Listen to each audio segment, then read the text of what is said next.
Talk neurodivergence.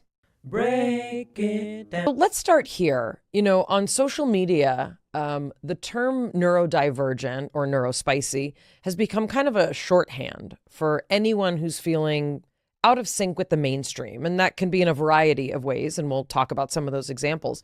But really, for people who process the world differently, relate to the world or relate to other people differently, or even have a sensory system that seems a little bit different than other people, that's sort of what, this term has been helpful for. We're going to talk about why this notion of difference resonates so deeply and ways to sort of view it as maybe some sort of evolutionary adaptation with an openness for creativity, for intuition. And we're also going to talk about how neurodivergence is often misinterpreted. I think what I'm curious about is, how big is this umbrella? How big should the umbrella be? And what does it mean? And from a scientific perspective, we're going to talk about some of those variations. More and more people are identifying as neurodivergent, often outside of formal diagnosis. So there's actually a list that I'd like to present of disorders, syndromes, disabilities that all fall under the umbrella of neurodivergent. Before Mayim reads this list, which is fascinating, I'm going to bring my non-scientific perspective that may get some hate, right? Because I believe that this entire list is an attempt to quantify and qualify what is different. That for so long we've been living in societies that expected children and people to behave in a certain way, and that if you fell outside of that bell curve, then you were unacceptable in some way, and we were going to adjust you so that you could sit at your desk, so you could work in the factory, so that you could be a good contributor to society in the way that it was determined that you should exist. I think now more than ever, people are freed from that expectation, that a lot of the constraints of society have been lifted, and people are discovering, wait a second, I can talk about feeling differently. I can talk about sensing the world differently.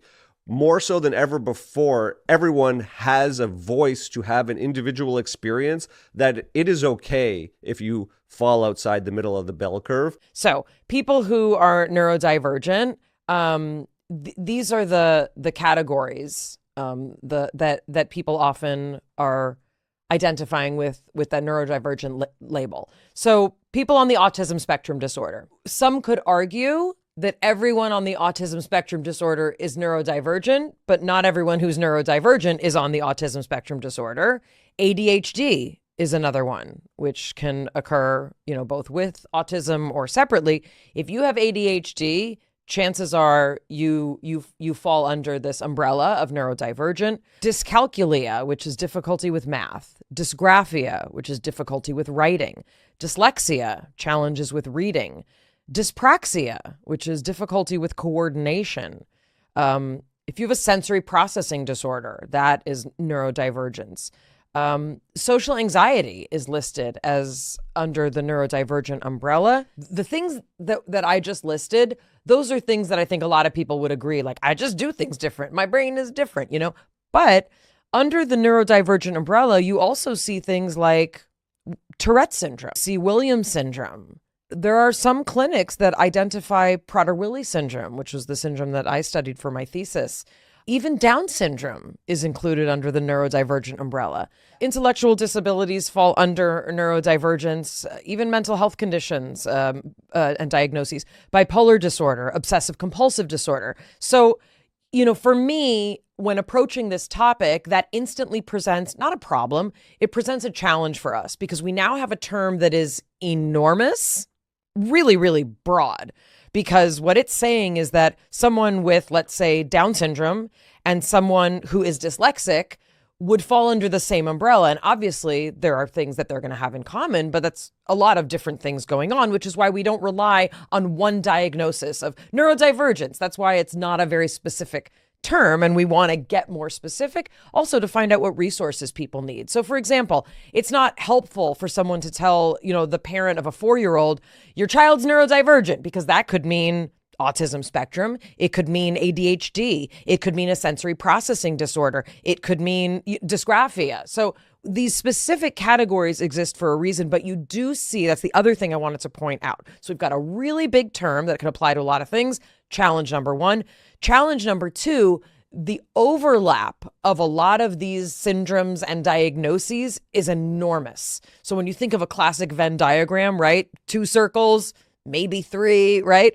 We're talking, there are people with autism and social anxiety and ADHD. There are people with obsessive compulsive disorder who are also anxious. There's people with obsessive compulsive disorder who are not anxious, right? So the hesitancy I have, is we want to be as specific as we can when we're speaking personally, when we're speaking clinically, but obviously social media and these kinds of cultural conversations tend to get much broader. One of the, very, very informal, ways to measure this kind of thing is, what's prevalence of what are people hashtagging? What are people noting in social media circles? Now, granted, this is a very specific, very imperfect research that we've done, because just because people are tagging it, it doesn't mean that's more prevalent in the universe. It means that's what people want to talk about. So for example, 14.5 million tags for hashtag autism, right? This is a much larger category and a much larger conversation,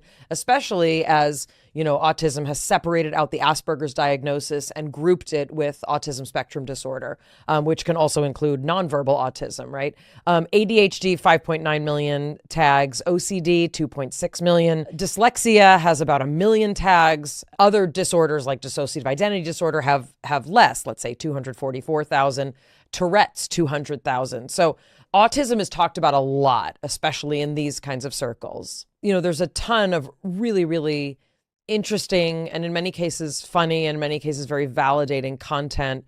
We pulled up some of the, the kind of most circulated TikToks around these things.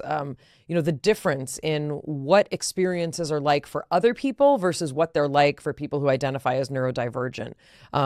Conversations about masking, conversations about how to give your nervous system support. How do you work with your brain and not against it? What are the superpowers that are associated with some of these neurodivergent categories?